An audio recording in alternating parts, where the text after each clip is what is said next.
solehah tidak mungkin terbentuk sebelum sosok orang tua menjadi orang tua yang soleh dan solehah.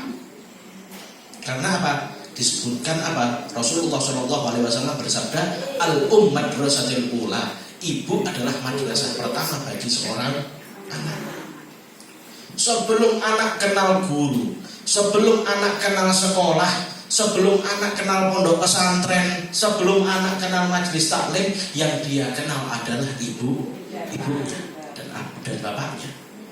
Caranya gimana? Caranya menjadilah ibu dan bapak yang solehah dan soleh untuk menciptakan generasi anak-anak yang soleh-solehah yang taat kepada Allah Subhanahu wa ta'ala. Soalnya berikut zaman sekarang itu zaman yang wah, masya Allah, serba fitnah saat ini. Apalagi ditambah sekolahan gak mlebu-mlebu, tambah fitnah dok. Wih, sini fitnah dok. Kadang-kadang rencana kula itu, ikan rencana kula teng Jakarta. Dia ngomong, iki anakku nek gak sekolah-sekolah tak rabekno ae. Saking judeke delok ning omah lho judek. Iki anakku tambah dino tambah ngeri. Jadi apa? Isine dolanan HP, saiki wis mulai apa? Wis bingung kerja, wis jadi iki anakku nek sekolah-sekolah tak rabekno ae, gak urusan lho pokoke. Artinya apa? Artinya sekarang ini zaman ini sudah zaman fitnah. Kalau orang tua itu bisa menjadi sosok yang bagus, maka apa? Menjadi sosok yang bagus, maka anak-anak kita juga pun akan menjadi sosok yang bagus. Maka dari itu ada yang namanya Syekh Abdurrahman As-Segaf. Syekh Abdurrahman As-Segaf niku datuknya para habaib. Para habaib niku kembalinya kepada Syekh Abdurrahman As-Segaf bin Muhammad Maulad Dawileh Faqih Muqaddam. Niku mbahe para habaib. Niku ngendika napa? Saya ini jadi wali mau ndak mau jadi wali. Dipaksa jadi wali. Loh sebabnya apa? Kan ditanya sama muridnya. Loh kok bisa gitu? Gimana? Ya, saya ini dari kecil itu ndak kenal sama dunia luar. Saya mau keluar, saya bingung. Saya ndak punya teman. Saya balik lagi masuk rumah. Saya mau main sama ibu saya baru sibuk dengan Al-Qur'annya. Maos Al-Qur'an. Saya ini mau main dengan ayah saya lihat ayah saya baru sibuk dengan apa? Baru sibuk dengan sholatnya dan sibuk dengan kitabnya. Mau tidak mau, saya duduk dengan ayah saya, mendengarkan bacaan kitab, mendengarkan bacaan Al-Quran, dan seperti itulah kehidupan saya setiap hari, sehingga saya besar menjadi seorang wali. Mau tidak mau harus jadi wali. Lah niki boten. Ning omah isine krungune wong padu wae. Sing pakane karo mbokane ya wis padu wae, kadang-kadang padu ning ngarepe anake. Wis perkara padune apa? Perkara kopi mau iku. Padu perkara kopi ning ngarepe anake wis dadi. Kalau sehari, kalau 2 hari, kalau seminggu, kalau setiap hari, anaknya ini umur 5 tahun bendino padu perkara kopi 5 tahun. Lha kok gak nemen? Akhirnya apa? Akhirnya si anak tumbuh besar kulino ndelok wong tuane padu. Akhirnya metu dadi wong sing ahli padu. Makanya itu disebutkan dan salah satu adab seorang apa? Adab di dalam rumah tangga suami istri. Itu apa? Kalau di situ ada perselisihan, itu apa? Hendaknya tidak mengutarakan perselisihan itu di depan anak. Bukan berarti terus Kanjeng Nabi niku mboten wonten perselisihan. Lho, rumah tangganya Rasulullah nggih wonten tukaran. Lho, pernah suatu ketika Sayyidah Aisyah itu apa? Bertikai. Tukaran kalian Kanjeng Nabi Muhammad SAW niku sampai goyah, sudah sampai puncaknya. Kanjeng Nabi niku sampai boten kuat. Sabar ya. Lha wong Kanjeng Nabi ngadepi wong wedok ya ngono. Loh, Rasulullah itu ngadepi Sayyidah Aisyah itu pernah ada suatu ketika itu ada permasalahan yang mana di situ Rasulullah menghadapi Sayyidah Aisyah sampai tidak kuat. Sampai tidak kuat, wis untuk rasanya. Akhirnya apa? Rasulullah memanggil Sayyidina Abu Bakar As-Siddiq sebagai penengah. Dipanggil Sayyidina Abu Bakar As-Siddiq sebagai penengah masalah daripada Rasulullah dengan Sayyidah Aisyah. Dipanggil Sayyidina Abu Bakar As-Siddiq. Kemudian apa? Di situ Rasulullah SAW ngendika kalian Sayyidah Aisyah, wahai Aisyah, ayo siapa yang mau cerita duluan? Saya duluan apa kamu duluan? Maka Sayyidah Aisyah mengatakan, kamu duluan wahai Rasulullah, dengan satu syarat, kamu harus ngomong dengan cara yang jujur. Kamu harus ngomong dengan cara yang jujur. Ketika Sayyidina Abu Bakar As-Siddiq mendengarkan putrinya mengatakan seperti itu kepada Rasulullah, seketika itu dikaplok. Akhirnya apa? Ditarik sama Rasulullah. Sampai ini kita undang Reni kita jadi penengah, oh jadi ditambah masalah. Akhirnya apa? Diem Sayyidina Abu Bakar Siddiq karena diamuk kalian Kanjeng Nabi ini menang dong. Kamu saya panggil ke sini itu tujuannya untuk menjadi penengah, bukan menjadi penambah masalah. Iku nek kok kaplok jadi masalah. Apa? Ya sudah kamu pulang aja. Sayyidina Abu Bakar As-Siddiq itu disuruh pulang sama Rasulullah SAW. Sayyidina Abu Bakar As-Siddiq niku tendangan niku waduh rasane. Kudu ra trimo wis muangkel duwongkol ngoten lho. Akhire pripun? Lho balik meneh. Saking gak trimone lho, tak pal meneh iki anakku iki. Diparani kalian sinten? Sayyidina Abu Bakar As-Siddiq. Karena apa? Sayyidah Aisyah ini anaknya siapa? Sayyidina Abu Bakar As-Siddiq. Diparani. Sesampainya di rumah Rasulullah SAW, apa? Sayyidina Abu Bakar As-Siddiq sudah mendapati Sayyidah Aisyah, sudah bercanda lagi dengan Rasulullah, seakan-akan tidak ada masalah apapun. Seakan-akan tidak ada masalah. Loh, niku sifatnya Kanjeng Nabi. Apa? Kanjeng Nabi itu kalau ada permasalahan di dalam rumah tangganya itu tidak diinepkan, gak diinepno. Beto karo wong kene 5 menit langsung jadi geni maksudnya. Nek wis purek jenengan terus purek ya. Wis purek kadang-kadang seminggu 50.000 rak mandi, 100.000 rak mandi, 500 lho kadang-kadang rak mandi.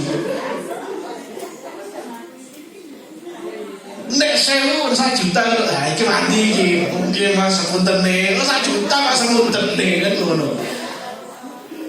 Artinya apa? Kalau ada permasalahan di dalam rumah tangga, apa? Jangan gimpet, jangan diinapkan. Selesaikan dengan cara yang baik. Itu fungsi daripada majelis ilmu. Beruntung orang-orang yang hidup di majelis ilmu. Sebab apa? Orang yang hidup di majelis ilmu, pertama dia itu mendapatkan rahmat dari Allah Subhanahu wa ta'ala. Yang kedua mendapatkan ampunan dari Allah Subhanahu wa ta'ala. Loh, makan majelis niku niate niku dodolan nggih sapi. Dapat ampunan dari Allah Subhanahu wa ta'ala. Sebab napa? Allah Subhanahu wa ta'ala bersabda di dalam hadis qudsi, humul qaum la yashqa bihim jalisuhum. Mereka adalah suatu kaum, mereka adalah suatu perkumpulan yang tidak akan pernah rugi orang yang berkumpul bersama mereka. Tidak pernah rugi. Karena apa? Kita kumpul di majelis ini daripada rasan-rasan rong jam ning jaba, mendingan sholawatan kalian Kanjeng Nabi Muhammad sallallahu alaihi wasallam. Daripada rasan-rasan ning jaba rong jam kuat, ya mending ngrungokno napa? Ngrungokno ilmu, napa belajar sinau itu lebih baik daripada kita rasan. Tapi wonten penyakit. Wonten penyakit majelis taklim. Napa? Majelis taklim niku biasane lho ngene. Nek teng mriki mboten ngertos kok. Tapi niki biasane. Biasane niku nek nggone majelis taklim niku nek lagi sak jam niku bawane wonten paku. Biasane lho niki. Teng mriki mboten ngertos kula.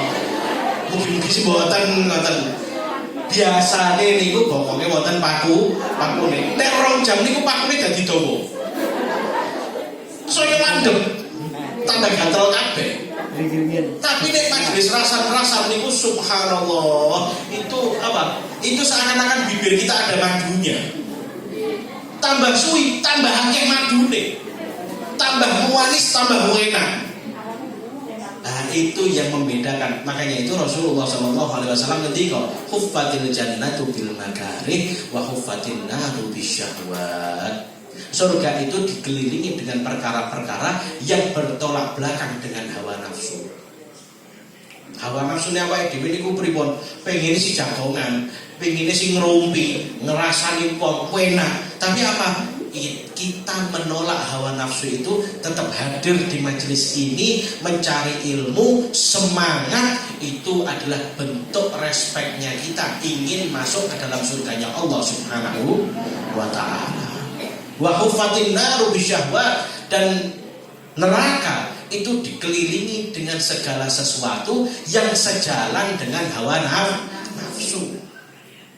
Ameh ngrasani wong, melu ngrasani wong. Ana wong apa? Ana wong kok gosip, melu gosip. Ana wong seri karo tanggane, melu seri karo tanggane. Akhirnya apa? Ya ini calon-calon penghuni neraka. Fungsi daripada majelis taklim adalah mengfilter perempuan-perempuan yang tadinya itu asalnya calon penghuni neraka, difilter, dipindah menjadi penghuni surga. Alhamdulillah, mudah-mudahan kita semua ini menjadi penghuni surga.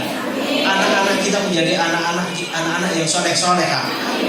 Suami kita menjadi suami yang soleh, yang mendapatkan rahmat dan bisa menuntun kita kepada jalan yang diridhoi oleh Allah Subhanahu wa taala. Amin ya rabbal alamin. Allahumma arham jama'ana hadza marhuma wa tafarraqna min ba'dihi tafarruqan ma'suma wa la taj'al fina wa la minna wa la ma'ana syadiyan wa la mahruma bi rahmatika ya arhamar rahimin.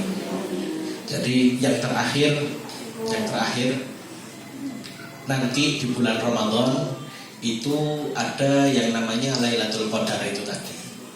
Makanya itu apa? Dari sekarang kita persiapkan, memperbanyak sholawat kepada baginda Nabi Muhammad SAW, dan jangan lupa silaturahmi kepada orang-orang yang ada di sekeliling kita. Minta maaf terutama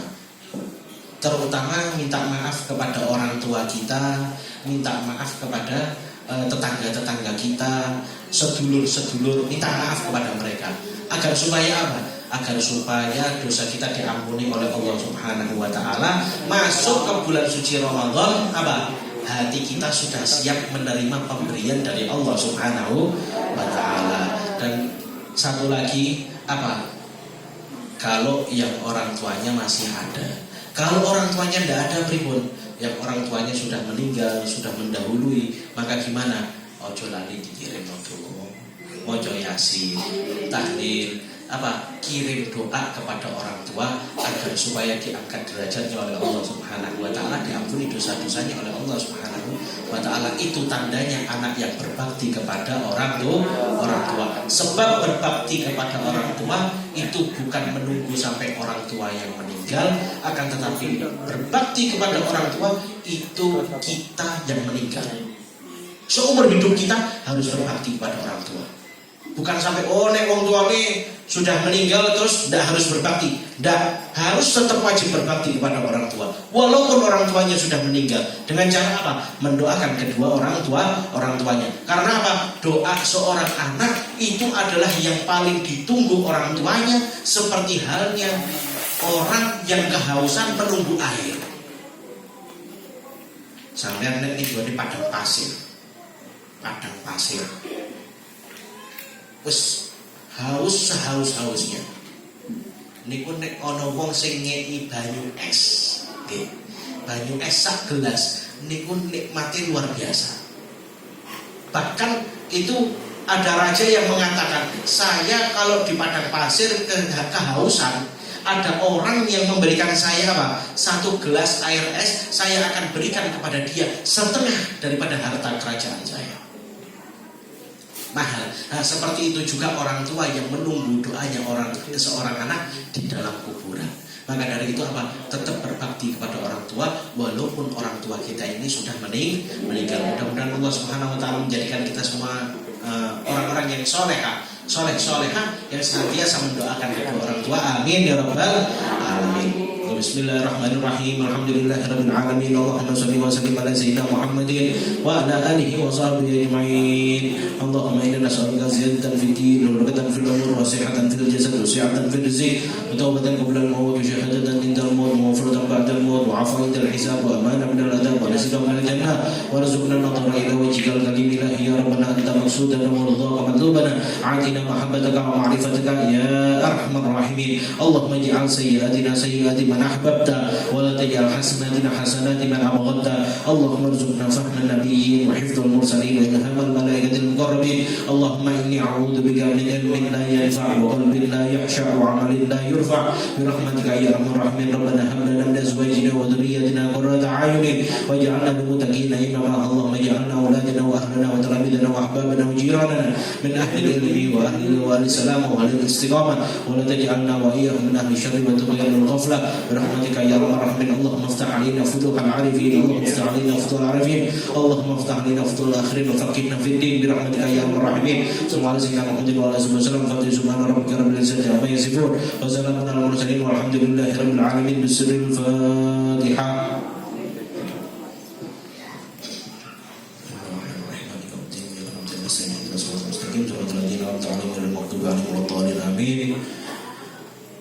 Sekian, wassalamualaikum warahmatullahi wabarakatuh.